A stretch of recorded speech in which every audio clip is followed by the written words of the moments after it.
हरे कृष्णा। तो पिछले कुछ हफ्तों से हम श्री चैतन्य महाप्रभु की लीला पे चर्चा कर रहे हैं और पिछले बार जब ही हम मिले थे तो हमने रामानंद संवाद प्रारंभ किया था, जो गौर लीला का एक बहुत ही प्रमुख भाग है। भगवत गीता में भगवान श्री कृष्ण का अर्जुन के साथ संवाद हुआ। संवाद यानी बातचीत। अर्जुन ने प्रश्न पूछे, भगवान कृष्ण ने उत्तर दिए। जब भी एक टीचर उत्तर देता है तो बाद में एग्जाम भी लेता है, बाद में टीचर प्रश्न पूछता है और स्टूडेंट जवाब देते हैं। देखो सब बच्चे बोले, इनका एक्सपीरियंस है बहुत।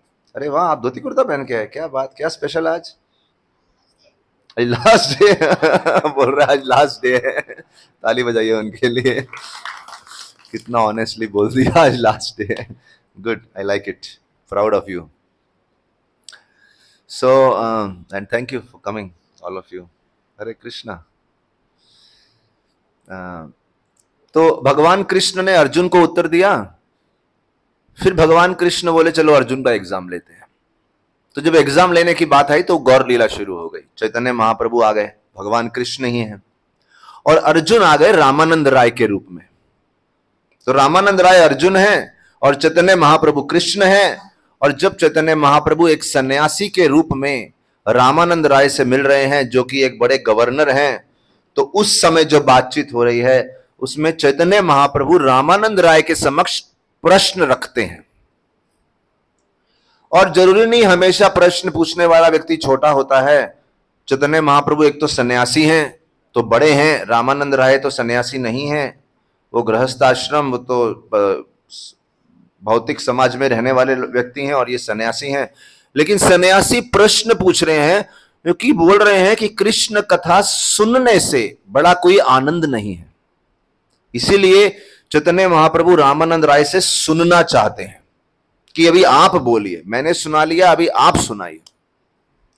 और उसमें सबसे पहला जो प्रश्न, कई प्रश्न होते हैं लेकिन आज का जो मैं प्रश्न ले रहा हूं, रामानंद राय से पूछते हैं, प्रभु कहे पढ़ श्लोक साधेर निर्णय। हाँ बोलिए, प्रभु कहे पढ़ श्लोक साधेर निर्णय। प्रभु कहे, चैतन्य महाप्रभु पूछ रहे हैं, कृपया मुझे बताइए सभी शास्त्रों का सार, निर्णय क्या है। जैसे आप लोग मंदिर आते हैं तो कोई ना कोई आपसे पूछता होगा, आप इतने समय से मंदिर जा रहे हैं, आपने सबसे उत्तम चीज क्या सीखी है, बताइए। यही प्रश्न हिरण्यकशिपु ने प्रहलाद से पूछा था। तो सबसे उत्तम चीज क्या सीखी है। तो रामानंद राय भी सोच रहे हैं मैं इनको क्या उत्तर दूं। तो रामानंद राय पूरा शास्त्र का खजाना है, इतने सारे शास्त्र हैं, पुराण हैं, उपनिषद हैं, वेद हैं, सब में से मंथन करके बोलते हैं, राय कहे, बोलिए, स्वधर्म आचरण विष्णु भक्ति है। बोले सबसे उत्तम बात क्या है, हर व्यक्ति को अपनी जिम्मेदारियां अच्छे से निभानी चाहिए, शास्त्रों में यह लिखा है। एक कुछ चीजों पे तो चर्चा हमने पहले की थी, लेकिन आज मैं एक कॉन्टिन्यूटी बनाने के लिए फिर से उसको मुद्दे को लूंगा। तो स्वधर्म आचरण, स्वधर्म सिंपल भाषा में अपनी अपनी जिम्मेदारी को अच्छे से निभाओ, यह शास्त्रों में लिखा है। बात भी सही है। बोले आपकी जो भी जिम्मेदारी है, और फिर वो गीता भागवत में से कई श्लोक लेते हैं और बताते हैं कि जिम्मेदारियां अच्छे से पालन करना कितनी उत्तम बात है। कलयुग में तो लोग वो भी नहीं करते, एस्केपिस्ट, भागते रहते हैं अपनी जिम्मेदारियों से। कभी कभी धर्म का बहाना बनाते हैं भागने के लिए, कभी कभी धर्म का बहाना बनाते हैं लड़ने के लिए। जैसे वो किसी ने कहा है, एक कमरे में बैठे हुए गीता, कुरान, बाइबल कभी नहीं लड़ते, लड़ते तो वो हैं जो इन किताबों को कभी नहीं पढ़ते। तो एक सुंदर बात बोली है। तो यहां जो बात कही गई है, जब व्यक्ति लड़ता है, क्या वो शास्त्रों के आधार पे लड़ रहा है, क्योंकि अर्जुन भी शास्त्रों के आधार पे लड़े, या अपने अहंकार को पूर्ण करने के लिए लड़ रहा है और शास्त्रों का बहाना बना रहा है। जैसे एक बच्चे को अपने पिता की बात नहीं माननी हो, बोलेगा अरे प्रहलाद ने भी हिरण्यकशिपु की बात नहीं मानी थी। और सोचेगा मैं बड़ा प्रहलाद हूं। लेकिन ये तब ये नहीं बोलेगा अरे राम जी ने कैसे दशरथ की बात मानते हुए 14 साल वन में चले गए, वो बात नहीं करेंगे। तो अपनी इच्छा पूर्ण करने के लिए शास्त्र में से वो कहानी निकालेंगे जो उनकी मन धड़क बातों को पूर्ति में सहायता करती है। समझ रहे? आपने नोट किया ये बात? तो शास्त्रों में से कौन सा मुद्दा निकालना है उसके लिए गाइडेंस चाहिए। राम जी ने सीता जी को वनवास भेज दिया, अगर एक पति को अपनी पत्नी को घर से निकालना हो, बोले देखो राम जी ने निकाला था, मैं भी तुझे निकालता हूं। अरे अपनी शक्ल देखिए आईने में आपको राम जैसा होना चाहिए। तो ऐसे कई सारे मुद्दे हैं, लेकिन उन मुद्दों को कौन सा शास्त्र प्रसंग निकालना है। लेकिन यहां बोल रहे हैं अगर कोई अपना ड्यूटी अच्छे से करे।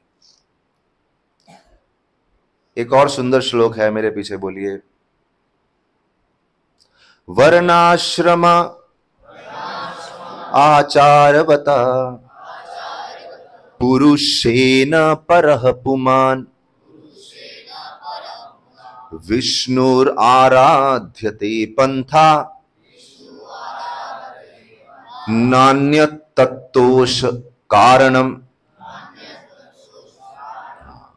बोल रहे हैं भगवान विष्णु बहुत प्रसन्न होते हैं अगर आप अपने अपने सामाजिक पारिवारिक क्षेत्र की जिम्मेदारियों को पूरा करें आपके परिस्थिति के अनुसार।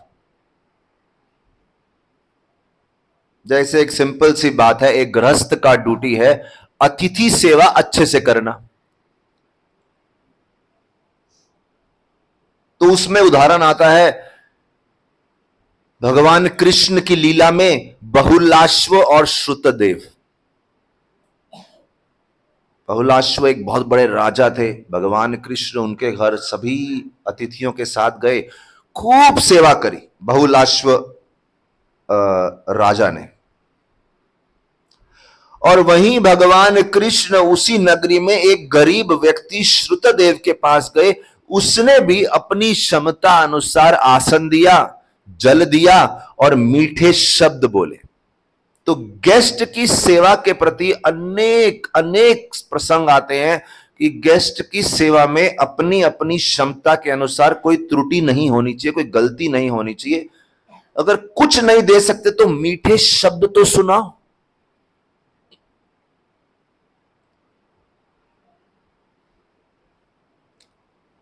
दूसरा उदाहरण अपनी जिम्मेदारियों के प्रति सचेत रहने के लिए, सावित्री और सत्यवान। कितने लोगों ने कथा सुनी है? सुनी है? नहीं, 2-3 लोगों ने सुनी है। अभी मैं डिटेल में नहीं जाऊंगा, लेकिन सावित्री एक ऐसी महिला थी जिनको शादी के दिन ही मालूम चल गया, जब उनकी शादी तय हो रही थी, कि उनका पति 1 साल में मृत्यु होने वाली है। अभी सोचो, उसके बावजूद भी सावित्री ने विवाह किया, और वो 1 साल पति को ताने नहीं मारती गए, अरे तेरे से तो कौन शादी करता, मैंने की है, तू तो मरने वाला 1 साल में, अरे उपकार मान, तेरे से शादी हो गई। ना ना ना, बोले 1 वर्ष। और उसने, सत्यवान के जो माता पिता थे उनको नहीं मालूम था कि पुत्र की मृत्यु होने वाली। सावित्री ने बताया ही नहीं, कि सावित्री को तो यह बात नारद मुनि से मालूम चली।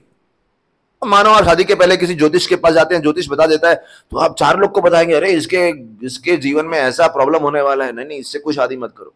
उसने कुछ नहीं बताया। बोले अपने सास ससुर की ऐसी सेवा करी, ऐसी फर्स्ट क्लास सेवा करी, बोले हर किसी का दिल जीत लिया उस घर में। और उसके सास ससुर अंधे थे, वो एक अलग, उनके ससुर जी अंधे थे, वो एक अलग प्रॉब्लम।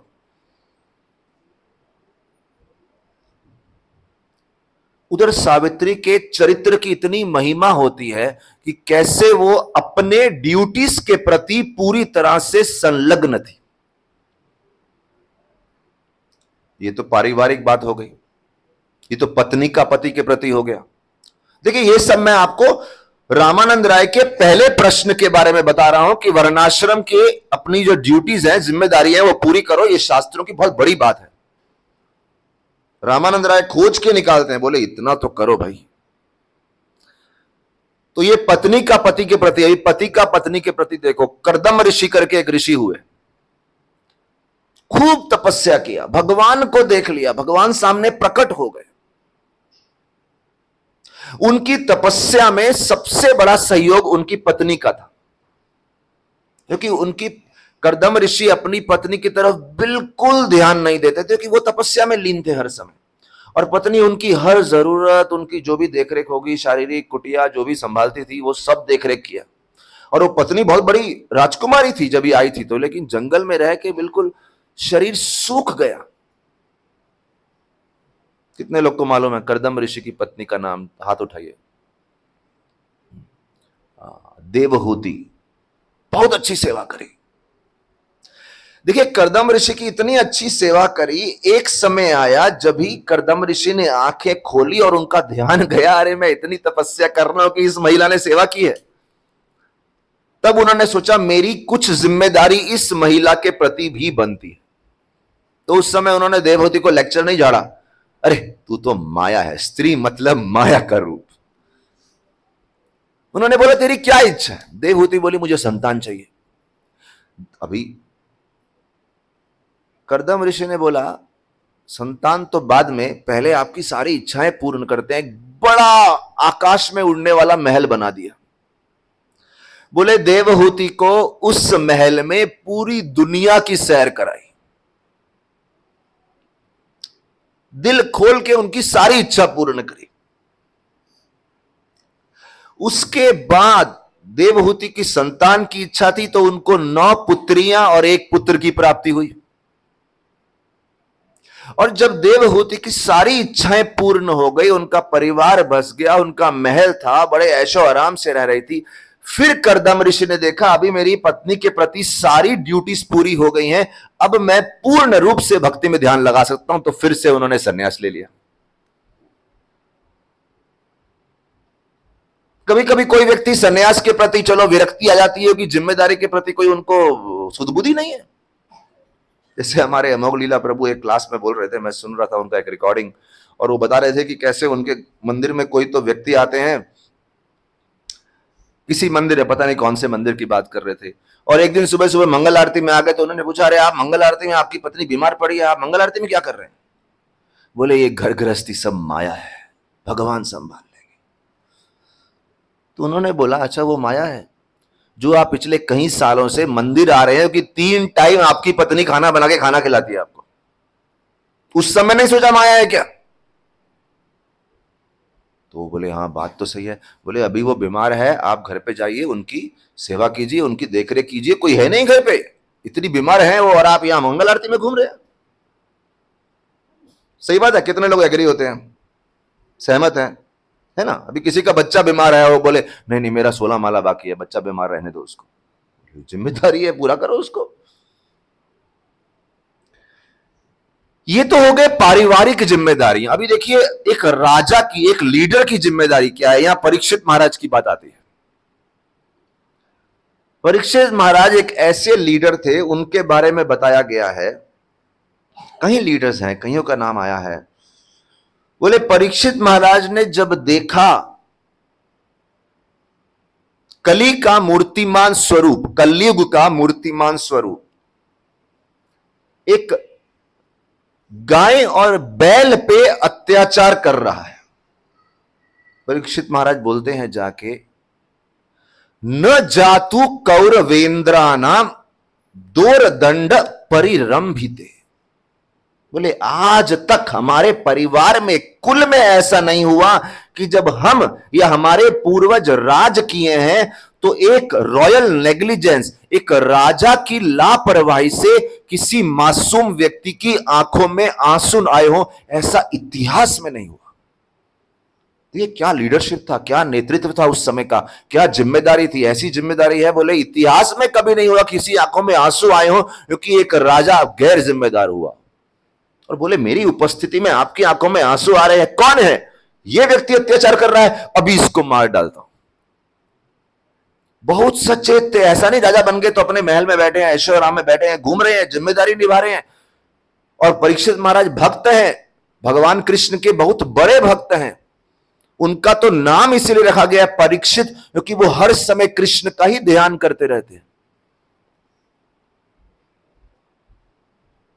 है ना? वो भजन गाते ना, नाम जपते चलो करते चलो, नाम जपते चलो, काम करते चलो, हर समय कृष्ण का ध्यान करते चलो, हर समय कृष्ण का ध्यान करते चलो।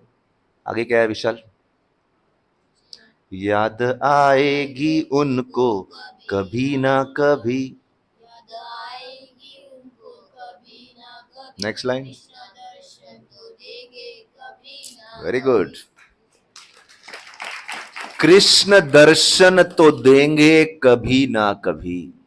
क्या बात है अनिल, विशाल, आपकी तो फर्स्ट क्लास, याद हो गया सब। ये बच्चे लोग लोनावाला में टाइगर पॉइंट पे ये भजन गा रहे थे। टाइगर पॉइंट नहीं, कौन सा पॉइंट था, कोई तो पॉइंट था वो पहाड़ी के ऊपर। हाँ, सुरेश प्रभु लेके गए थे। अरे सुरेश प्रभु ने क्या क्लासेस दिया बच्चों को। गोपाल भट्ट गोस्वामी, जीव गोस्वामी और कौन से थे, रघुनाथ दास गोस्वामी पे क्लास दिया, बहुत बढ़िया। एनीवे, हम बात कर रहे थे नाम जपते चलो, काम करते चलो, कृष्ण का ध्यान करते चलो। परीक्षित महाराज ऐसे थे, लेकिन कृष्ण का ध्यान करते करते अपनी ड्यूटीज के प्रति बहुत जिम्मेदार थे। इसलिए रामानंद राय बोलते हैं, सभी शास्त्रों को छान लिया, निरूपण कर लिया, मैं आपके सामने ये श्लोक रखता हूं कि जो व्यक्ति अपनी जिम्मेदारियां अच्छे से निभाता है, कृष्ण उससे बहुत प्रसन्न होते। अभी इंटरेस्टिंग बात यह है, आप लोगों ने ताली बजाई, कोई भी ताली बजाएगा, चैतन्य महाप्रभु ने ताली नहीं बजाई। चैतन्य, इतना अच्छी बात बोली आपने। चैतन्य महाप्रभु बोलते हैं हाँ गुड ओके। देखिए क्या बोलते हैं चैतन्य महाप्रभु, सुनना चाहेंगे? तो देखिए, सुनना की इच्छा होनी चाहिए कि इतनी बड़ी बात बोल दी, इतना सुंदरता से भाषण दिया रामानंद राय ने, और उसके बाद चैतन्य महाप्रभु ताली नहीं बजाते, मानो बिल्कुल कोई इंटरेस्टिंग बात बोली ना हो। क्या बोलते हैं? प्रभु कह ए हो भाई, आगे कह आर। प्रभु कहे, महाप्रभु बोलते हैं ए हो बाह्य, ये तो बड़े लोअर लेवल की बातें कर रहे हैं, ये तो बाहरी बातें कर रहे हैं, थोड़ा शास्त्रों की गहराई में जाइए। आगे कह आर, कुछ इससे आगे चलिए। ये तो बहुत ही जूनियर केजी वाले लोगों की बातें कर रहे हैं, कुछ सीनियर सब्जेक्ट बताइए आप। आगे कह आर ए हो बाह्य, ये तो बाहर की बातें हैं, ये तो बाहर वालों के लिए कही जाती है। तो पिछली बार अगर आपको याद हो, मैं उदाहरण दे रहा था कि किसी मंदिर में जाएंगे, आप लिखा रहता है यहां पे थूको मत, पान तंबाकू खा के यहां पे थूको मत। क्यों लिखा है? कि जो व्यक्ति आ रहा है वो जगह जगह थूकता रहता है, लेकिन जहां पे लोग नहीं थूक रहे वहां पे ये सब इंस्ट्रक्शन देने की बात नहीं है। अभी सोचो, ये बच्चों का पिकनिक हुआ, बच्चों को आप पूछे पिकनिक में क्या सिखाया? उन्होंने सिखाया कि सिगरेट नहीं पीना चाहिए। माता पिता बोले कि तुम थोड़ी ना सिगरेट पीते हो, ये कोई सिखाने वाली बात है? ये तो उनको सिखाया जाता है जो ऐसे काम करते हैं। सो महाप्रभु बोले ये तो उन लोगों के लिए है जो गैर जिम्मेदार लोग हैं, थोड़ा आगे की बात बताइए। देखते हैं क्या बोलते हैं आगे, बोलिए। राय कह कृष्ण कर्मार्पण, सर्व साध्य सार। कृष्ण कर्म अर्पण, बोले सर्व साध्य सार, बोले इनसे ऊपर नेक्स्ट लेवल है, अगर कोई अपने कर्मों के फल को अर्पण कर दे कृष्ण सेवा में, दैट इज बेटर, और उत्तम है।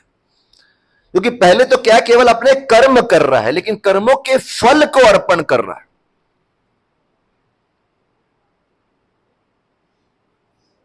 सुंदर बात है ना, कर्मों के फल को अर्पण कर रहे हैं। यत् करोषि यदश्नासि यज्जुहोषि ददासि यत् तपस्यसि कौन्तेय तत्कुरुष्व मद अर्पणम। मतलब कहीं ना कहीं आपने अपने जीवन में कृष्ण को जोड़ लिया। जैसे यहां पे लिखा है यत् करोषि, जो भी करते हैं साथ में कृष्ण को जोड़ लीजिए। थोड़ा सा उदाहरण देता हूं। राजस्थान में एक राजा हुए, जय सिंह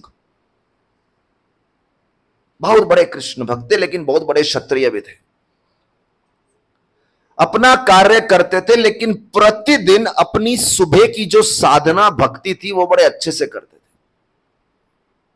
और कथा इस प्रकार से आती है कि एक दिन उनको अपने मंदिर में कक्ष बंद करके अंदर आरती पूजा नाम जप जो भी कर रहे थे, तो बोलते हैं उस समय उनके जो ओपोनेंट थे, दुश्मन थे, उन्होंने हमला कर दिया। उनको मालूम था जय सिंह इस समय अपने द्वार नहीं खोलते हैं।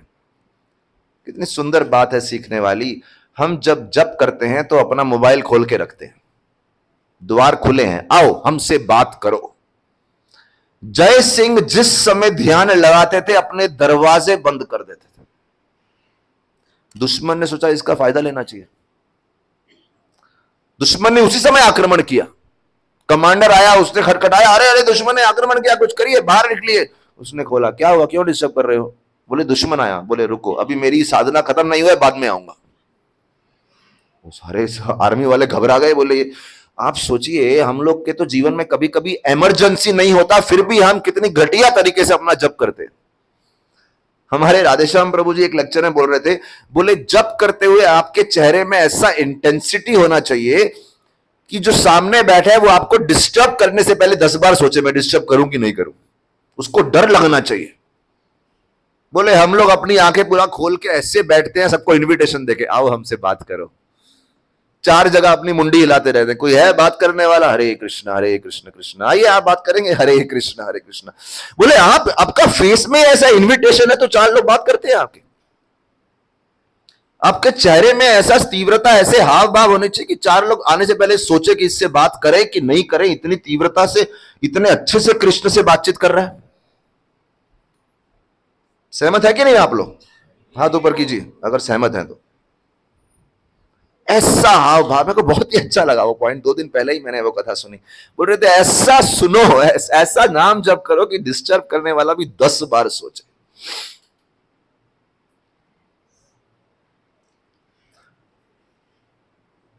जय सिंह के दरवाजे बंद थे। कमांडर को बोला रुको। जब उनकी पूजा समाप्त हो गई, पूजा समाप्त होने के बाद बाहर आए, सीधा अपने जहां घोड़े रखे थे वहां पे गए, अपना घोड़ा उठाया। जो घोड़े संभालते थे उन्होंने बोला अरे महाराज कहां जा रहे हो, युद्ध तो खत्म हो गया, आप ही तो जीत के आए हैं युद्ध। बोले मैं जीत के आया हूं, मैं तो अभी निकला बाहर। बोले देखो जाओ, वहां पे आपके दुश्मन घायल पड़े हैं। वो देखने के लिए गए, दुश्मन घायल है। दुश्मन से पूछा कौन आया था? बोले उन्होंने ऐसा डिस्क्रिप्शन दिया, जहां कथा मैंने पढ़ी है वहां बताया है कि बोले एक घोड़े पे एक राजा आए, ऐसी गति से आए, ऐसी गति से आए, आपके जैसे ही दिख रहे थे, लेकिन जो वस्त्रों का डिस्क्रिप्शन दिया और जो मोर पंख पहना था, जय सिंह समझ गए हम कृष्ण की सेवा में लगे थे, कृष्ण हमारा कारोबार संभाल रहे थे। लेकिन यहां बात आ रही है यद करोषि यद अश्नासी यद जुहोषि ददासी यद तत्कुरुष्व मद अर्पणम। जो कार्य करते रहो थोड़ा कृष्ण को जोड़ लो। अच्छा, उसमें भी बात आती है कर्म अर्पणम। अर्पणम की बात आती है, मतलब फल को दान में दे दो। देखिए दान देना एक बड़ी चीज है।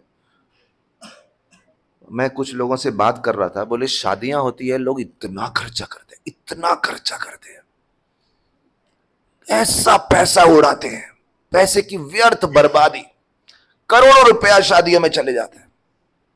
और कोई ना भी करना चाहे तो समाज का प्रेशर होता है, करना पड़ता है। कितने लोग मानते हैं कि ना करना चाहे लेकिन समाज के दबाव में करना पड़ता है, करना पड़ता है। लेकिन देखिए कुछ लोग ऐसे पक्के होते हैं। मैं एक स्टोरी पढ़ रहा था, एक व्यक्ति, उनकी शादी जब भी होने वाली थी, एक युवक और युवती, उन्होंने अपने माता पिता को बोला कि हम एक अकाउंट खोलते हैं और पब्लिकली सभी रिश्तेदारों को बोल देते हैं कि कृपया कुछ गिफ्ट ना लेके आए, आपको जो देना है इस अकाउंट में डाल दीजिए और ये फलाने पर्पस के लिए यूज होगा, कोई दान के लिए, कोई गरीबों के लिए, कोई विद्या देने के लिए, किसी के लिए घर बनाने के लिए, तो माता पिता बड़े परेशान हो गए, बोले ऐसे थोड़ी ना कोई ओपनली बोलता है। इन्होंने ठान लिया कोई नहीं करता तो क्या हम करेंगे, और किया। तो उनके तो इतने, जो आदमी साधारण व्यक्ति शादी में 2000 देने वाला था वो 30-30 हजार देके गया उस अकाउंट में। एक दूसरा व्यक्ति था, उनकी अगर आप पढ़ेंगे 2016 की स्टोरी है शायद ये, उनका शादी था तो उन्होंने गरीबों के लिए 90 घर बनवा के दिए, ऐसा कुछ काउंट दिया है वहां पे। You know this story. तो मैं सोच रहा था ये सब करना, समाज में कई लोग ताने मारेंगे, बट एक तरीके से देखते हैं जिन शादियों में लोग इतना उड़ा देते हैं, 4 लोग गाली भी देके जाते हैं, कुछ लोग तो बुरी नजर से भी देख के जाते हैं, अरे समझते हैं, कुछ लोग जलन करके जाते हैं, द्वेष रख के जाते हैं, सब लोग तालियां बजा के नहीं जाते। तो एक तो इतना खिलाया, ऊपर से ताने भी सुने, ऊपर से लोगों के अंदर जलन भी हुई, द्वेष भी हुआ, बुरी नजर भी लगी, वो सब अलग चीज। और दूसरी तरफ अगर आपने कुछ लोग की सेवा करी, सच्चे जरूरतमंद की सेवा करी, अरे कितना आशीर्वाद मिला। अगर आपको याद हो, चैतन्य महाप्रभु का जब जन्म होने वाला था, उस समय भक्तों का सबसे बड़ा दुख था बंगाल में कि लोग इतना खर्चा करते हैं और उनका खर्चा शादियों में जाता है। और आजकल कितना बड़ा, किसकी शादी में कितना खर्चा हुआ, लोग ताली बजाते हैं। अभी ताली मारने की जरूरत नहीं है, आप लोग ताली मत मारिए, लोग ताली बजाते हैं। मतलब है कोई किसी की हिम्मत कि ये सब खर्चा रोक के इसको सही तरीके से यूज करे।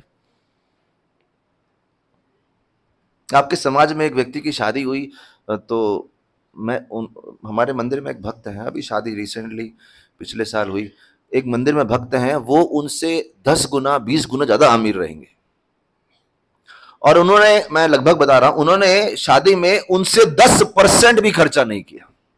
10 गुना ज्यादा अमीर है लेकिन 10% भी खर्चा नहीं किया। और उनका जो खर्चा हुआ केवल भक्तों की सेवा में, कुछ कीर्तन कथा कार्यक्रम कराने में।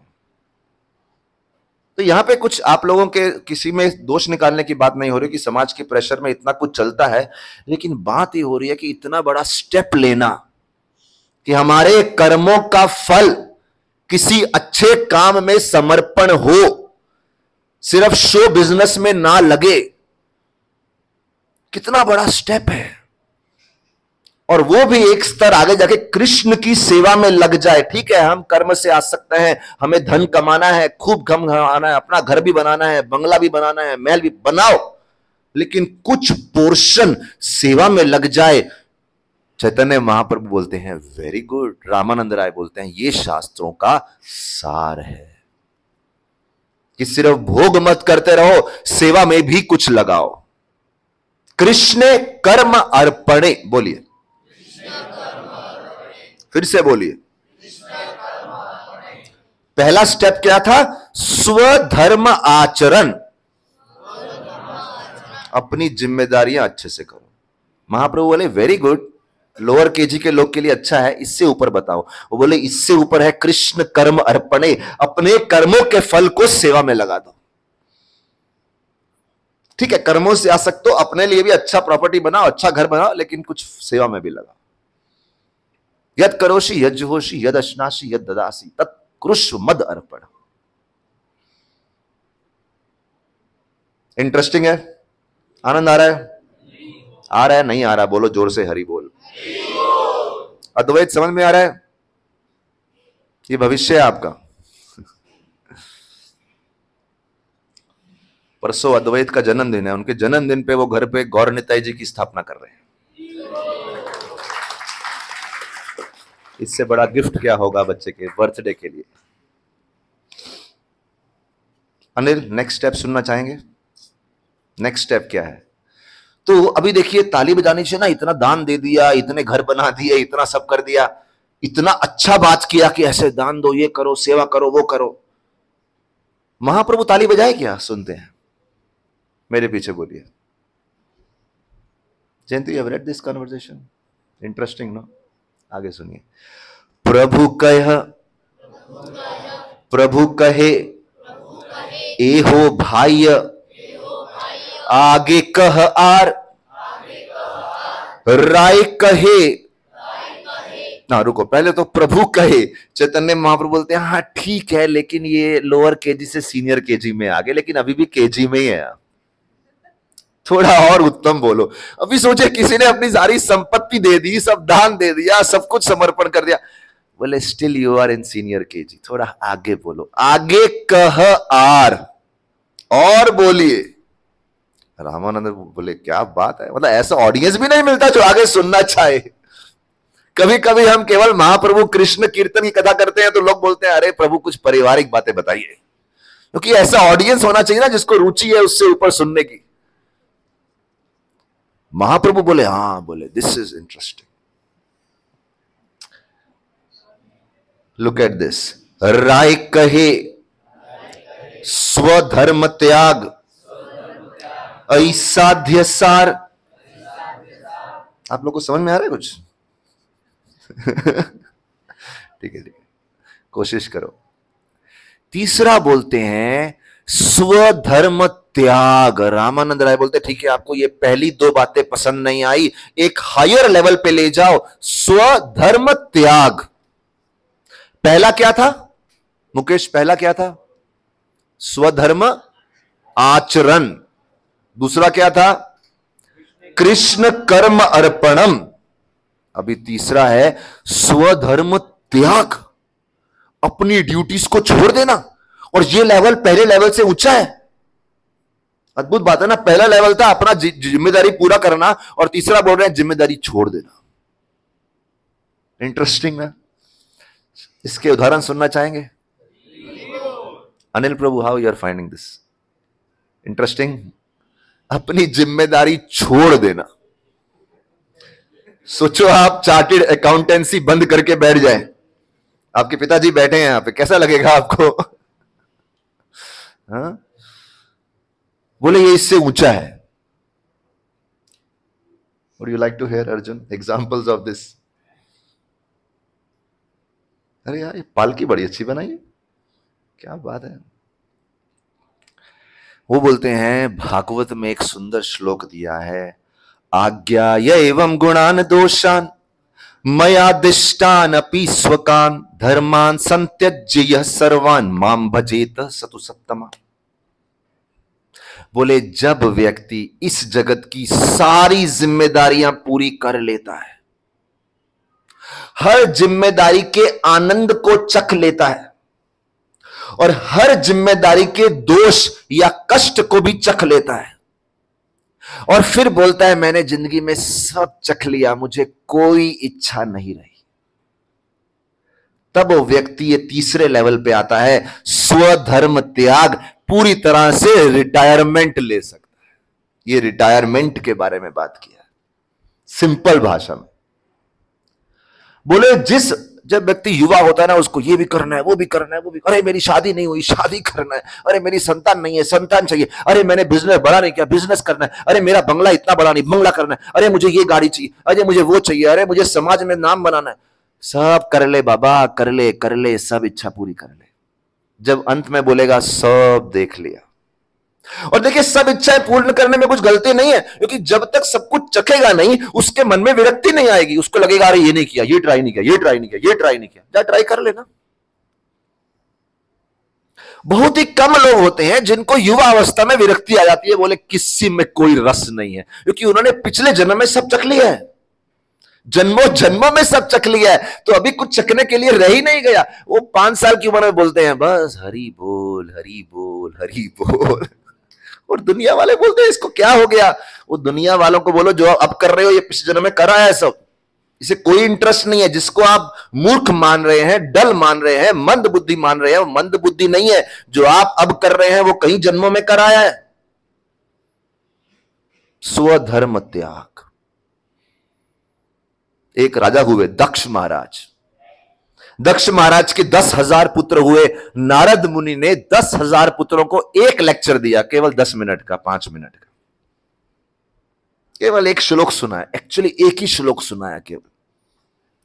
दक्ष के 10,000 पुत्र जो तपस्या करने आए थे ताकि उनकी शादी अच्छे से हो जाए, तपस्या कर रहे थे कि शादी अच्छे से हो जाए। नारद मुनि ने एक श्लोक सुनाया, उन्होंने शादी कैंसिल कर दी। 10,000 पुत्र बोले कोई इच्छा नहीं विवाह की, चलो करते हैं हरि बोल हरि बोल हरि बोल। 10,000 लोगों की कीर्तन मंडली निकल पड़ी हरि बोल करते हुए। सोचिए उनके पिता को कितना गुस्सा आएगा। दक्ष महाराज इतने गुस्सा हो गए, इतने गुस्सा, फिर भी गुस्से को सहन किया। उन्होंने बोला चलो 1,000 पुत्रों को जन्म देते हैं, और 1,000 पुत्र जन्म दिए। फिर उनको बोला जाओ तपस्या करो, इससे पहले कि आप विवाह के योग्य हो जाओ तपस्या करके आओ। उनको एग्जैक्ट वही स्थान भेज दिया जहां पिछली बार 10,000 पुत्रों को भेजा था। उनको मालूम था वहां नारद मुनि घूमते हैं, वहां मत भेजना, लेकिन भेजा। नारद मुनि घूमते हुए आए, उन्होंने एक श्लोक सुनाया, 1,000 पुत्र जो शादी करने जा रहे थे उनका प्लान चेंज हो गया, चलो वैराग्य सन्यासी। दक्ष परेशान, वो अपने बाल खींचे, खींच के भी नहीं दिखा सकता आपको मैं। वो बोले क्या है नारद मुनि, बहुत क्रोधित। तब नारद मुनि जाके दक्ष को मिलके भी आए, मैंने आपके 1,000 पुत्रों को सन्यासी बना दिया। अरे बोलने की क्या, साइड से निकल जाओ ना। जाके दक्ष को बोल रहे हैं। दक्ष उस समय एक मुद्दे की बात बोलते हैं युवा अवस्था में जब तक जीवन का अनुभव नहीं है, केवल लेक्चर देके किसी के हृदय में वैराग्य उत्पन्न करना ये बहुत अच्छी बात नहीं है। वो ज्यादा समय तक सन्यासी टिक नहीं पाएगा, क्योंकि जीवन में अनुभव ही नहीं है उसको। मरते दम तक उसके मन में रहेगा, अरे मैंने शादी नहीं करी, अरे मेरे संतान नहीं हुए, अरे मैंने धन नहीं कमाया, अरे मैंने ये नहीं किया, अरे मैंने वो नहीं किया। जाओ उसको अनुभव करने दो। कितने लोग सहमत हैं इस बात से? ईमानदारी से हाथ ऊपर करो। कितने लोग सहमत है कि अनुभव जरूरी है सभी इच्छाओं से मुक्त होने के लिए? Raise your hands. क्या बात है, ऐसा ऑडियंस है देखो यहां पे। समझदार लोग हैं यहां, बिल्कुल समझदार। लेकिन भागवत में बोला गया है कुछ केसेस में, जैसे मैंने बताया 5 साल का बच्चा विरक्ति आ गई, वो पिछले जन्म में सब कराया है। ऐसे कई प्रसंग हैं जब युवा अवस्था में व्यक्ति के हृदय में पूर्ण विरक्ति आ गई, सारी इच्छाएं समाप्त, युवा अवस्था में। और ऐसे व्यक्ति को जबरदस्ती खींच के गृहस्थ नहीं बना दिया गया, बोले जा तेरे लिए सन्यास आश्रम ही बेस्ट है, सब त्याग के सन्यास ले ले, कोई प्रॉब्लम नहीं, तेरा सब सिलेबस हो गया है पिछले जन्म में। Isn't it nice point, Ashwin जी? और इसका दूसरा उदाहरण आता है, 2 बच्चे थे, किसके मालूम है? स्वयंभू मनु। जैसे कभी कभी आप देखते हैं एक गांव से एक व्यक्ति आता है तो वो बोलता है सबसे पहला मैं था जो इस गांव से मुंबई में आया। ऐसा होता है ना कभी। और फिर मैं सबको एक करके लेके आया और सबकी दुकान खोली और सबका बिजनेस बना के दिया। कभी आपने सोचा है मानव समाज में सबसे पहला व्यक्ति कौन था जो मानव समाज में आया? मरपत जी कभी सोचा है इस बारे में? मानव समाज का सबसे पहला व्यक्ति कौन था? स्वयंभू मनु। दिस अर्जुन। सोचो स्वयंभू मनु को कितनी बातें बताने वाली होंगी। मैं पहला मानव था जो आया, एक एक मानव को लेके आया, एक एक मणक जो यहां बैठा है उसको मैं लेके आया। और वो स्वयंभू मनु के 2 पुत्र थे, प्रियव्रत और उत्तानपाद। उत्तानपाद गृहस्थ बन गए, प्रियव्रत बोले मुझे कोई इच्छा नहीं। और स्वयंभू मनु डंडा लेके पिटाई नहीं किए, जब तक शादी नहीं करेगा तेरे को छोड़ूंगा नहीं। प्रियव्रत बोले मुझे भजन करना है, कुछ नहीं करना। मनु ने बोला जाओ। वो गए और नारद मुनि के पास बैठ के खूब भजन किया। एक दृष्टि से पुत्र है, पुत्र को पिता के प्रति जिम्मेदारी निभानी चाहिए, पुत्र को राजा बनना चाहिए। लेकिन जब पिता ने देखा पुत्र के अंदर इतना अच्छा त्याग भावना है, वैराग्य भावना है, बोले आपका लोअर केजी सीनियर केजी हो गया, आप तो काफी ऊपर आ गए, जाओ।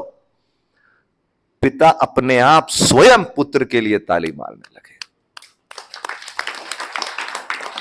क्योंकि पिता बोले ऐसा पुत्र आसानी से नहीं मिलता, इतना वैराग्य।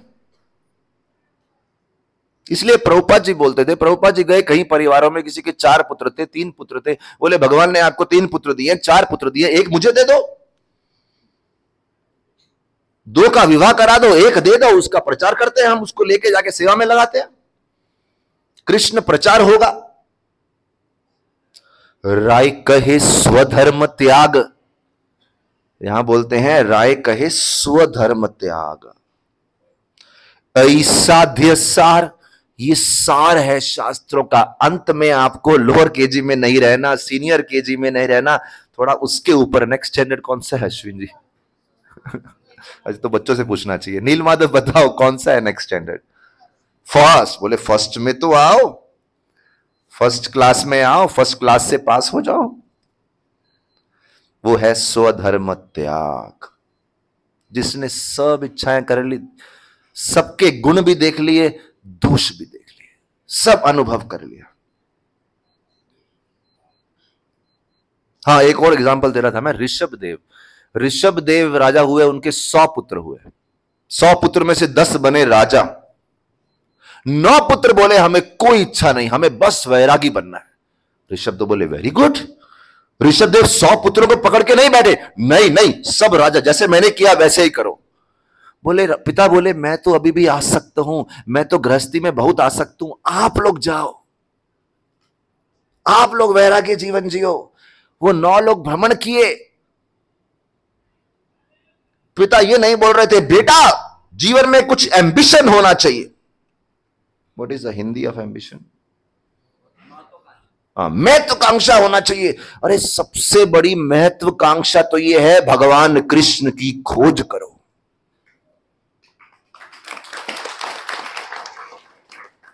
ऋषभ देव ये नहीं बोले अरे समाज में एक अच्छा उदाहरण स्थापित करो, अगर मेरे 9 बच्चे सन्यासी बन गए तो लोग भक्ति नहीं करेंगे।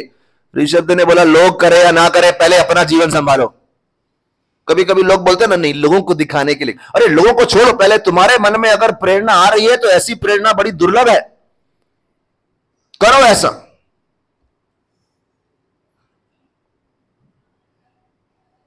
लेकिन ये इंस्ट्रक्शन किसके लिए दिया है? हम लोग नहीं कर सकते, हम लोग गैर जिम्मेदारी नहीं बन सकते जब तक पेट में आग लगती है, अच्छे अच्छे भोजन के प्रति आसक्ति है, तो समझ जाओ हमारा वो लेवल नहीं है। कल को घर बंद करके चल मत पड़ना। प्रभु जी ने बोला था ऋषभ देव के 9 पुत्र, मैं भी उस कैटेगरी में हूं। अगर दिन रात कभी ना कभी इच्छा होती है आज थोड़ा पानी पूरी खा लें, आज थोड़ा वड़ा पाव खा लें, और क्या करण क्या फेवरेट है आपका? बोलो बोलो, शर्म मत करो, क्या फेवरेट है? हाँ, पाव भाजी खा लें। नील माधव क्या फेवरेट है? समोसा खा लें। मतलब आप लोग घर पे ही रहो, अभी समाज में ही रहो। हम उस लेवल पे नहीं हैं, लेकिन जानना चाहिए कि वो भी लेवल अगर किसी का है तो उसके लिए ताली बजाओ। लेकिन क्या महाप्रभु ने ताली बजाई? महाप्रभु ने ताली अभी भी नहीं बजाई। और किसी ने इतना त्याग कर दिया, महलों को छोड़ दिया, विवाह की इच्छा छोड़ दी। विवाह पे तो बहुत जोर डालना चाहिए, आजकल मौसम विवाह का ही चल रहा है। उनका कोई वनोला व्हाट इज दैट, कोई वनोला नहीं हुआ, कोई बंदोली नहीं हुआ, कुछ नहीं हुआ, सब छोड़ के निकल गए, है कि नहीं?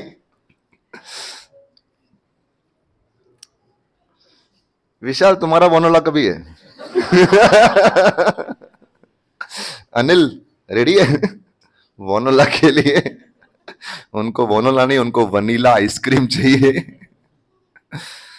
तो जिसने सब देख लिया, सब वनोला करा लिए, कहीं बार करवा लिए, कहीं जन्मों में करा लिए, कई बार उनका बंदोली की बंदिशें हो गई, सब कुछ हो गया। प्रभु कहे ए हो बाह्य आगे कह आर। महाप्रभु बोले रामानंद राय तुम अर्जुन हो, मैं तुम्हारी परीक्षा ले रहा हूं, मैं यहां ये सब सुनने नहीं आया।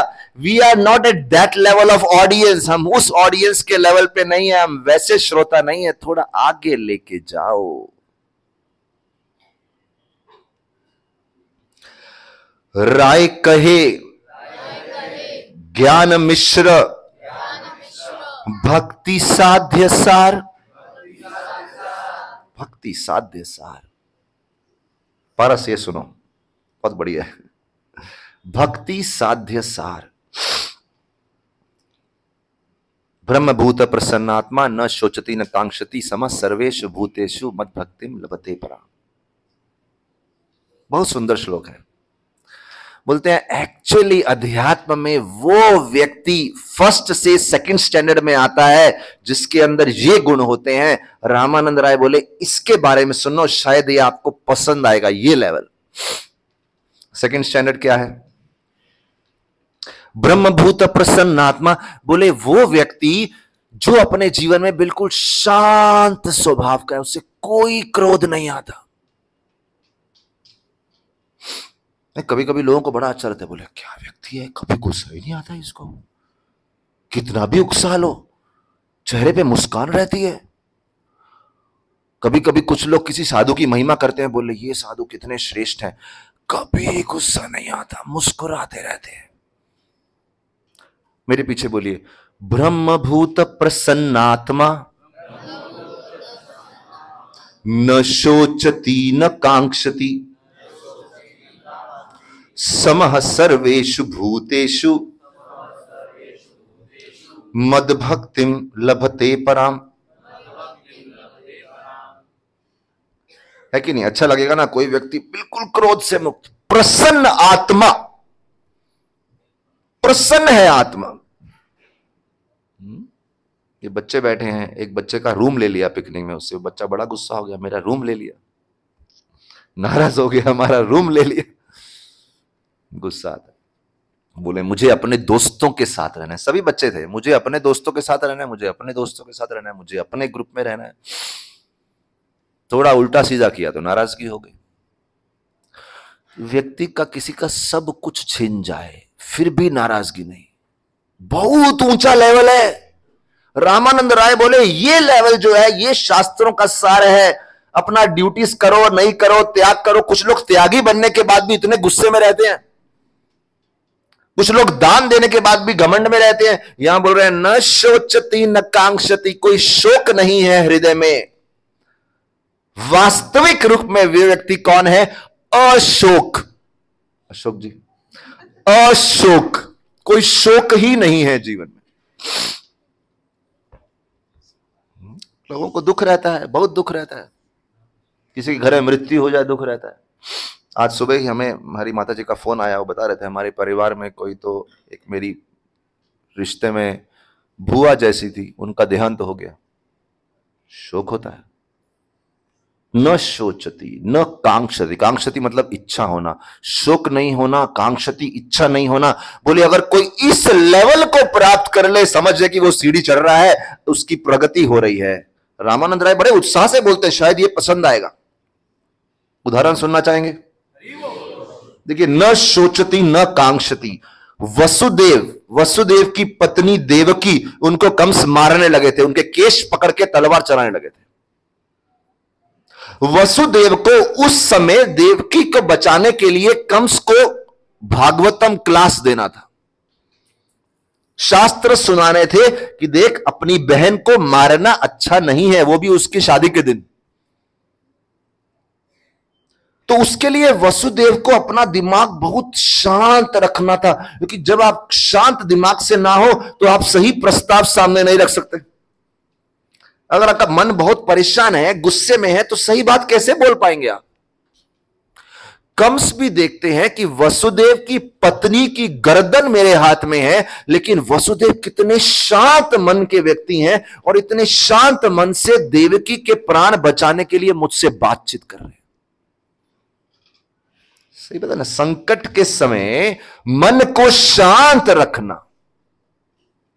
कभी कभी माता पिता और बच्चों में झगड़ा होता है, बच्चा चिल्लाता है, उधर से माता पिता चिल्लाते हैं, बच्चा चिल्लाता है, माता पिता चिल्लाते हैं। शांत मन से कोई उस परिस्थिति का सामना नहीं करता, और इसलिए क्या होता है, दोनों एक दूसरे को समझ नहीं पाते। इसलिए हमारा फेवरेट एक उदाहरण है, एक कमरे में दो लोग एक दूसरे को चिल्ला रहे हैं और अपनी बात समझाने की कोशिश कर रहे हैं। पूरे मोहल्ले को उनकी बात समझ गई, लेकिन उन दोनों को नहीं समझी।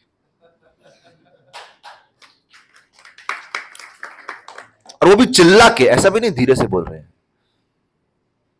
चिल्ला के बोल रहे हैं। इसका मतलब चिल्लाने के बाद भी अगर आपकी बात सामने वाले तक तो नहीं पहुंची, तो मतलब आप दोनों के हृदय, आप दोनों के दिल, आप दोनों के मन एक दूसरे से कितने दूर हो चुके हैं। चिल्लाने के बाद भी नहीं समझी बात, है कि नहीं? कभी देखा आप लोगों ने दो लोग चिल्लाते हैं और तब भी समझते नहीं एक दूसरे को? देखा है? करण बोल रहा है देखा है। नीलमाधव पूछ रहा है कहां देखा है? तो ऐसा है। लक्ष्मण देखा है ऐसा? लक्ष्मण मेरे को बता रहा था उसके स्कूल में कैसे दो मित्र, अपने मित्रों की स्टोरी बता रहा था वो मेरे को। उसके एक मित्र का नाम है कलयुग। युग नाम है, युग। हमने उसको नाम दे दिया कलयुग।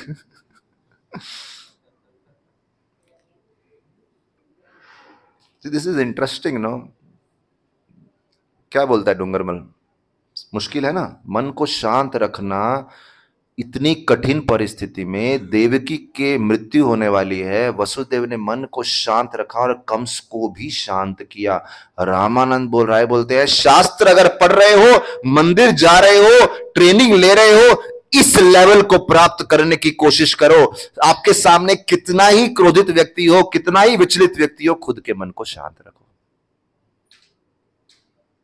कोई शोक नहीं होना चाहिए। और फिर बोलते हैं न कांक्षति, कोई इच्छा नहीं होनी चाहिए। बड़ा मुश्किल है इच्छा ना होना। बल्कि समाज में रहते हैं तो जैसे एक समुद्र में नदियां लगातार बहती रहती हैं, समाज में रहते हुए अनेक इच्छाएं हमारे मन में आती रहती हैं। उसने ऐसा किया तो मैं भी करूंगा, उसने ऐसा किया तो मैं भी करूंगी। वो इच्छाएं मन में उस इच्छाओं से प्रभावित ना होना। एग्जाम्पल, अर्जुन एक बार स्वर्ग घूमने को ले गए और स्वर्ग में एक महिला थी, उनका नाम था उर्वशी। अत्यंत सुंदर महिला थी। उर्वशी ने अर्जुन के सामने प्रस्ताव रखा, मुझे अपनी पत्नी के रूप में स्वीकार कीजिए। कुछ तो इतिहास ऐसा था, अर्जुन ने बोला आप तो हमारी मां के समान है।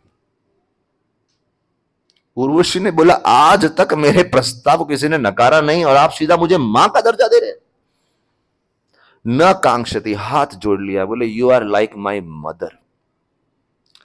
अर्जुन ने इतने सुंदर तरीके से बताया एक स्त्री को एक मां का दर्जा कैसे देना चाहिए। न कांक्षति, कोई इच्छा नहीं थी। कितना इंद्रियों पे संयम था, कितना सेंस कंट्रोल था, कितना मन पे संयम था, माइंड कंट्रोल था। रामानंद राय बोल रहे हैं शास्त्र अगर पढ़े हैं, मंदिर जाते हैं, कथा सुनते हैं, तो ऐसा संयम प्राप्त करने का कोशिश कीजिए। तब समझेगा हाँ व्यक्ति का कुछ ट्रेनिंग हो रहा है, प्रशिक्षण हो रहा है। इसे मैं बोलता हूं शास्त्रों की ऊंचाई, जहां एक स्त्री पुरुष आपस में एक दूसरे का सम्मान करे। ऐसा नहीं पशुओं की तरह, कुत्ते बिल्लियों की तरह आपस में ऐसा मिक्सिंग हो जाए, कोई बीच में मर्यादा ही नहीं है। न शोचती न कांक्षति। और इसी श्लोक में रामानंद राय बोलते हैं क्या है, ब्रह्मभूत प्रसन्नात्मा न शोचती न कांक्षति, समः सर्वेषु भूतेषु। बोले अगर कोई भक्ति पालन करने के बाद सभी जीवों को समान दृष्टि से देख पाए, ऐसा नहीं ये तो अपना है, ये पराया है, सबको एक लेवल पे देखे। भगवान कृष्ण का पुत्र गलत संग की वजह से राक्षस बन गया, भगवान कृष्ण ने उसको मार डाला। हरिदास ठाकुर जो मुस्लिम समाज में जन्मे थे, लेकिन इतना प्रेम था, चैतन्य महाप्रभु ने उसको अपने समाज में ले लिया। आचरण अच्छा था। एक का आचरण खराब, अपना पुत्र होते हुए मार दिया। एक का आचरण अच्छा, इस्लाम में जन्म हुआ, ले लिया उसको अपनी तरफ।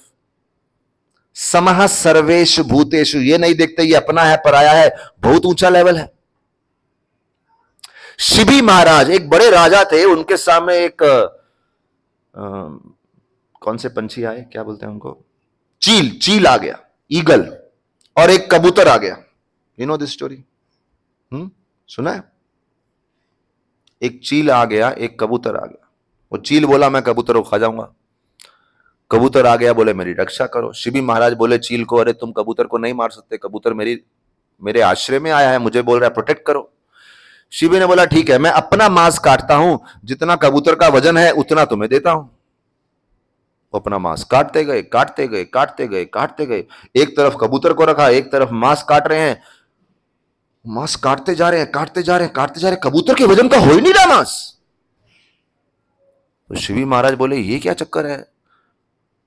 बाद में वो चील ने दर्शन दिए। जब शिवी महाराज पूरा हड्डियां रह गई थी, चील ने दर्शन दिए। चील तो भगवान अग्नि थे, अग्निदेव, और ये यहां पे इंद्र थे। बोले आपकी परीक्षा लेने आए थे, कैसे आप एक एक प्राणी की रक्षा करते हैं।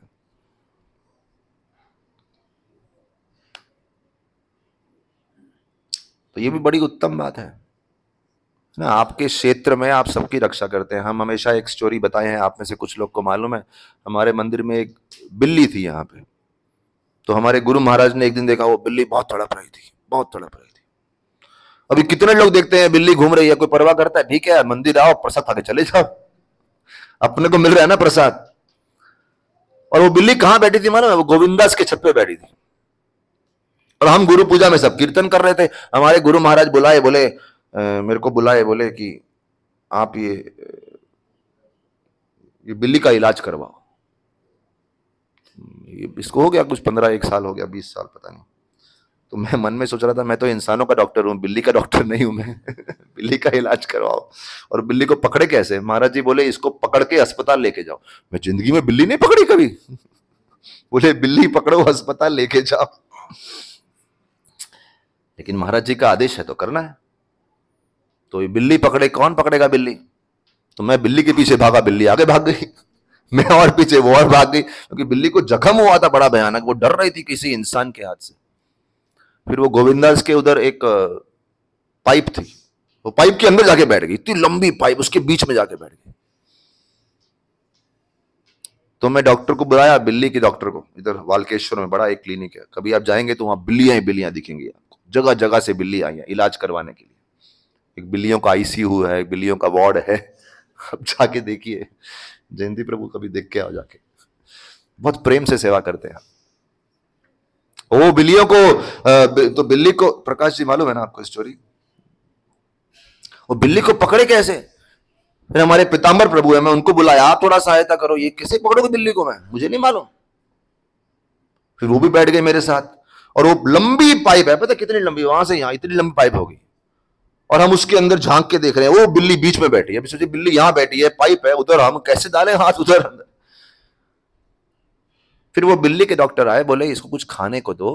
तो हमने कुछ दूध या क्या याद नहीं आ रहा, वो हमने उधर रख दिया। तो वो बिल्ली आई धीरे धीरे धीरे धीरे खाने को, और जब वो खाने को मग्न हो गई, वो डॉक्टर ने पीछे गर्दन से पकड़ा बिल्ली को। जैसे ही पकड़ा तो बिल्ली के सारे हाथ ऐसे हो गए। गर्दन से पकड़ो तो बिल्ली हाथ ऐसा कर लेती है। तो बिल्ली हाथ में आ गई, उसने उसको बोरी में डाला और ले गया अस्पताल। डॉक्टर मेरे को बोलता है अगर ये बिल्ली को लाने में थोड़ी देर करते तो ये मर जाती या कुछ तो परमानेंट लंगड़ी हो जाती, कुछ तो बोला उसने। तो बोलते हैं परीक्षित महाराज, युधिष्ठिर महाराज, ये जब राज करते थे तो अपने राज्य में हर एक प्राणी को अपनी संतान जैसा देखते थे। ये एक सुंदर बात है, अपने हर एक प्राणी को अपने संतान। हम लोग इतने त्रस्त रहते हैं अपनी समस्याओं से, आसपास दिखता ही नहीं क्या हो रहा है।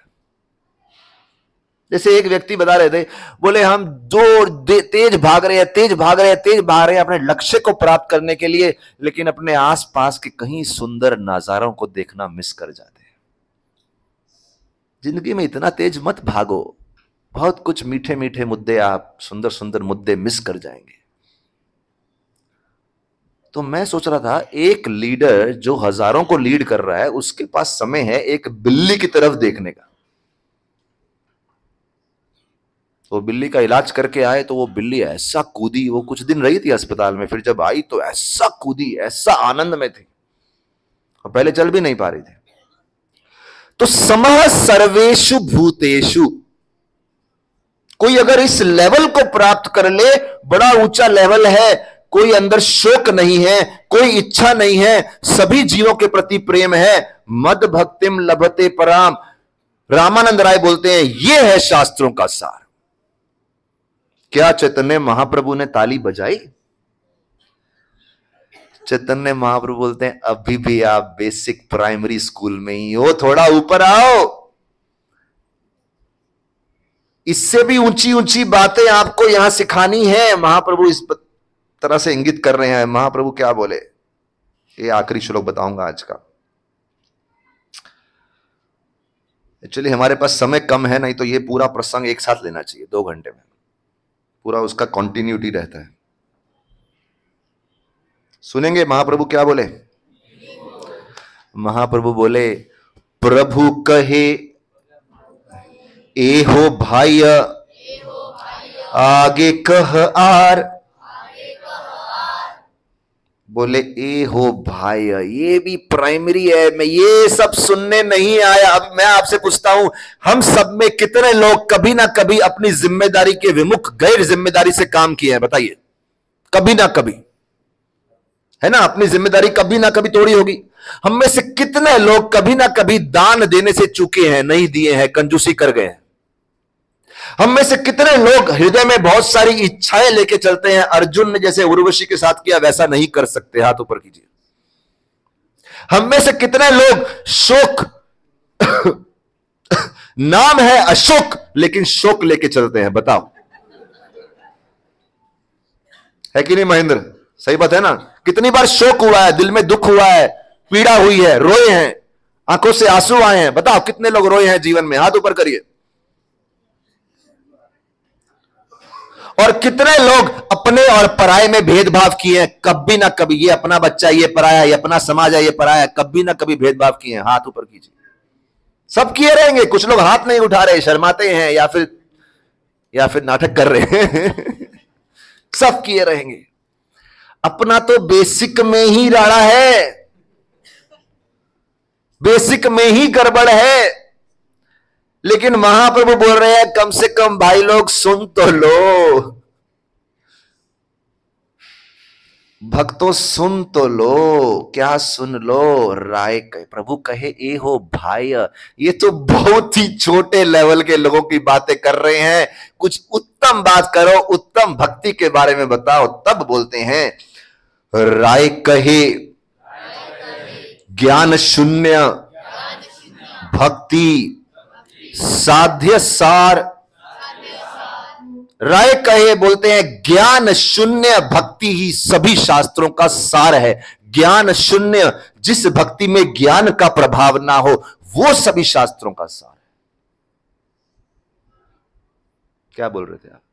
हाथ ऊपर किए ना आप कुछ? अच्छा कितने बजे बुकिंग है? कितने बजे? You have booked? वोनोला है किसी का? मुझे लगा किसी को वोनोला दे रहे हैं आप। अच्छा,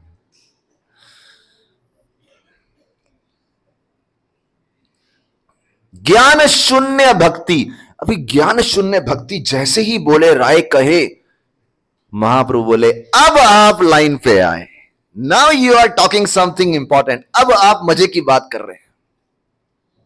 उनको इसमें मजा आया। अभी तक तो बोले आप शारीरिक लेवल पे थे, आप सिर्फ भौतिक जगत की बात कर रहे हैं। मन शांत रहना चाहिए, इच्छा नहीं होनी चाहिए, सबको प्रेम दो, माता पिता की सेवा करो, देश की सेवा करो, समाज की सेवा करो, दान दो। बोले ये सब तो ठीक है, इस जगत की बातें हैं, थोड़ा इससे ऊपर उठो। आपको कृष्ण धाम जाने को कैसे मिलेगा, कृष्ण की सेवा कैसे मिलेगी, इसके बारे में कुछ बताओ। तो बोलते हैं ज्ञान शून्य भक्ति। जिस भक्ति में ज्ञान शून्य है, शून्य मतलब जीरो। बड़ी अजीब बात है, ज्ञान शून्य। सिंपल भाषा में लॉजिक नहीं है। आप देखो कभी एक लड़का लड़की एक दूसरे से प्रेम कर बैठते हैं, लॉजिक ही नहीं होता उसमें कुछ। इस जगत के प्रेम में कोई लॉजिक नहीं होता। ऐसे ऐसे मूर्ख कार्य करते हैं। कभी देखा है आपने? किसी से प्रेम होता है, सदाली मेरी शादी इससे कराओ नहीं तो मैं कूद जाऊंगी इस बिल्डिंग से। अरे कूद जाएगी तो लंगड़ी हो जाएगी पागल। नहीं, मूर्खता, लॉजिक ही नहीं है।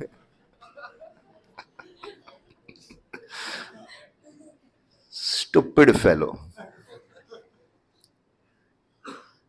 आप देखिए, वो एक लड़का हमारे कॉलेज में था, पुरानी बात है ये, कुछ 25-30 साल पहले। वो लड़का इतना उसको प्रेम, इतना प्रेम एक लड़की से, 3 साल साथ में घूमते रहे, घूमते रहे, घूमते रहे, घूमते रहे। चौथा साल आया, सबने बोला देख ये मंडे को तुम्हें घुमाती है, ट्यूसडे को उसको घुमाती है। बोले नहीं, हो ही नहीं सकता, एकमात्र भक्ति उसकी मेरी तरफ है सिर्फ, बस अकेले ईश्वर अहम। तो सारे मित्र पीछे लग गए, अरे भूल जा, ये धोखा देगी तेरे को। बोले नहीं धोखा देगी। इतना समझाया समझाया, लेकिन ये फाइनली उसने एक दिन बोल ही दिया, बोले तू मेरे लिए नहीं बना है, वो तो 3 साल टाइम पास कर रही थी तुम्हारे साथ में। चौथा साल आ गया, चौथा साल, उसका जन्मदिन था लड़के का। बोले वो रात भर, जन्मदिन लोग 12 बजे मनाते हैं, केक वेक काटते हैं, सारे मित्र केक लेके आए, वो एक भी केक काटने को तैयार नहीं। वो हॉस्टल के सामने आके, लेडीज हॉस्टल के सामने आके बैठ गया, जब तक वो मेरे लिए केक नहीं लेके आएगी मैं यहां से नहीं उठूंगा। रात भर वहां बैठा रहा, रात भर। मूर्ख, सारी दुनिया बोल रही है, अरे तुझे दिख भी रहा है, तुझे दिख रहा है वो मंडे किसी के साथ, ट्यूसडे किसी के साथ, वेडनेसडे किसी के साथ। नहीं नहीं, वो तो केवल मेरी है, वो तो केवल मेरी परीक्षा ले रही है, टेस्ट कर रही है। लॉजिक ही नहीं है कुछ उसमें, तर्क ही नहीं है, कुछ न्याय नहीं है, कुछ सिस्टम ही नहीं है सोच विचार में। और व्यक्ति इतना पगला जाता है, इतना बुखला जाता है इस भौतिक जगत के प्रेम में, उसके बुद्धि में कोई लॉजिक ही नहीं पड़ता। कई उदाहरण दे सकता हूं, ये तो मैंने लड़के लड़की का दिया, माता पिता का बच्चों के प्रेम में भी कोई लॉजिक नहीं रहता, कभी कभी अद्भुत प्रेम रहता है। भगवान बोलते हैं इस जगत में आप अपने प्रेम में लॉजिक नहीं रखते, जो मेरे साथ प्रेम करना होता है तो लॉजिक रखते हैं। जब रामानंद राय ने बोला ज्ञान शून्य भक्ति, ऐसी भक्ति करो जिसमें कोई लॉजिक ना हो, वो मूवीज में देखते हैं ना, क्या शब्द है वो, बेतिहा मोहब्बत, क्या बोलते हैं, व्हाट इज द वर्ड, बेइंतिहा, समझ गए आप लोग, मतलब असीमित मोहब्बत, कोई लॉजिक नहीं है। कृष्ण कैसा व्यवहार करे, कृष्ण आपके साथ जो मर्जी करे, कृष्ण आपको अमीर से गरीब बना दे, अच्छे खासे आप शरीर स्वस्थ है, पूरी तरह से लंगड़े हो जाए, अंधे हो जाए, कुछ भी हो जाए, हम कृष्ण को नहीं छोड़ेंगे। ज्ञान शून्य भक्ति, उसमें ज्ञान का कोई स्थान नहीं है। अरे ऐसा क्यों किया, वैसा क्यों किया, बस कृष्ण आपके लिए मौजूद है। जैसे ही रामानंद ने बोला ऐसा, बोले ऐसा पागलपन कृष्ण के प्रति होना चाहिए। और फिर इसमें एक सुंदर उदाहरण देते हैं, जो ब्रह्मा जी के द्वारा बोला हुआ श्लोक है, मेरे पीछे बोलिए। ज्ञान प्रयास उदपस्य नमंत एव जीवंति सन्मुखरितम भवदीय वार्ताम। स्लो, जीवंति सन्मुखरितम। सब लोग नहीं बोल रहे, ध्यान से थोड़ा मन लगाइए। जीवंति सन्मुखरितम भवदीय वार्ताम स्थाने स्थिता श्रुतिगताम तनुवान मनोभिर ये प्रयासो अजित जितो अपि असितैस्त्रिलोक्यम अपि असितैस्त्रिलोक्यम अपि असितैस्त्रिलोक्यम। बोले जब व्यक्ति हर प्रकार के ज्ञान प्रयास को, लॉजिक को छोड़ देता है, उदाहरण दुर्योधन और अर्जुन दोनों गए थे कृष्ण के पास सहायता मांगने। कृष्ण ने बोला एक को मैं सेना दूंगा, एक के साथ मैं रहूंगा। अभी देखो लॉजिक से, तर्क से देखा जाए, एक कृष्ण बड़े, या सेना का नंबर बड़ा? किसमें ज्यादा लोग हैं? है ना? एक व्यक्ति अकेला आ रहा है, बोला मैं हथियार भी नहीं उठाऊंगा और मेरी ये सारी सेना हथियारों के साथ युद्ध करेगी। कौन सा चॉइस बेटर है एक भौतिक सिस्टम के हिसाब से? कोई भी बोलेगा सेना को लेके जाओ, मूर्ख है जो कृष्ण को लेके जाएगा। लेकिन अर्जुन बोले हम आपसे कौन सी मोहब्बत करते हैं प्रकाश? बेइंतहा मोहब्बत करते हैं। कृष्ण आप रहेंगे हमारे साथ तो चलेगा, हमें ये सेना वेना नहीं चाहिए। कृष्ण ने बोला डन। दुर्योधन कृष्ण से बेइंतहा मोहब्बत नहीं करते थे। Thank you for teaching that word. Duryodhan बोले अरे ये तो एक ग्वाला है, गैयों को चराने वाला है, ऊपर से आएगा तो अस्त्र भी नहीं उठाएगा, इसको लेके जाके फायदा क्या? उसने लॉजिक लगाया, तर्क लगाया। कृष्ण से प्रेम नहीं था उसको। अर्जुन कृष्ण को ले गए, दुर्योधन सेना ले गए। बाकी इतिहास है, आप सब जानते हैं कौन जीता कौन हारा। यहां बोल रहे हैं ज्ञान प्रयास उदपस्य, जो छोड़ देता है ज्ञान प्रयास, लॉजिक नहीं लगाता, उसके जीवन में केवल एकमात्र चीज है नमंत एव, वो उस स्थान पे केवल सर झुकाता है। किस स्थान पे?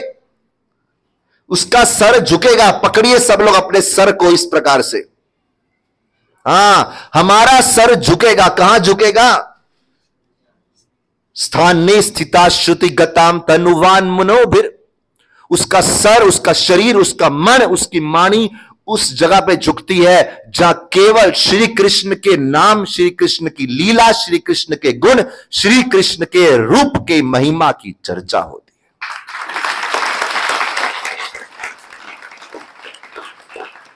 उसे जीवन में और कुछ नहीं देखता, केवल श्री कृष्ण श्री कृष्ण श्री कृष्ण। वो इस जगत की lower KG, junior KG, higher KG, फलानी KG, first second third fourth की बात नहीं करता, सीधा कृष्ण पे केंद्रित हो जाता है। और वो कृष्ण पे केंद्रित होते हुए उसके सारे लोअर स्टैंडर्ड पास हो जाते हैं। उसका जूनियर केजी हो गया, सीनियर हो गया, फर्स्ट सेकंड थर्ड फोर्थ सब हो गया। ज्ञान शून्य भक्ति स्थाने स्थित, आप जहां पे हो रहो।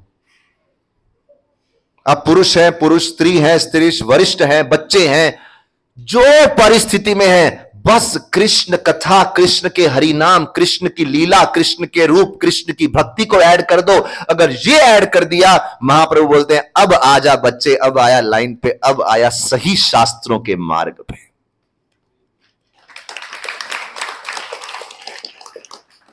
इसीलिए बोला है ज्ञान शून्य भक्ति, कोई लॉजिक नहीं है, बस कृष्ण से प्रेम है। दुनिया वाले ताने मारेंगे, दुनिया वाले बोलेंगे क्या हो गया, बावला हो गया, पागल हो गया, सठिया गया, दिमाग खराब हो गया, छोटी सी उम्र में भक्ति कर रहा है, इतना हरि नाम कर रहा है, हरे कृष्ण का।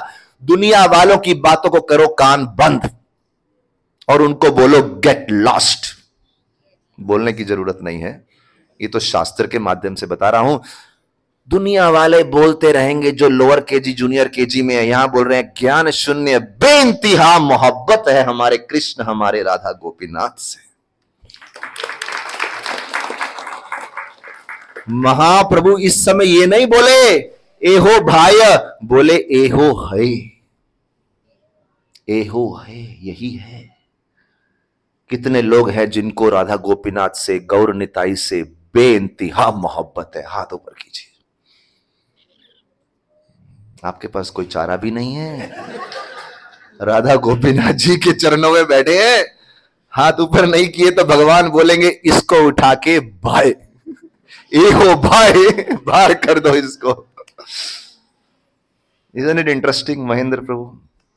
और अभी तो इंटरेस्टिंग शुरू हुआ है, लेकिन 9:35 हो गया। बोले एहो, एहो है, अब तो आप भक्ति के बॉर्डर में प्रवेश किए हैं, आगे आगे देखो होता है क्या। Hare Krishna. Thank you very much.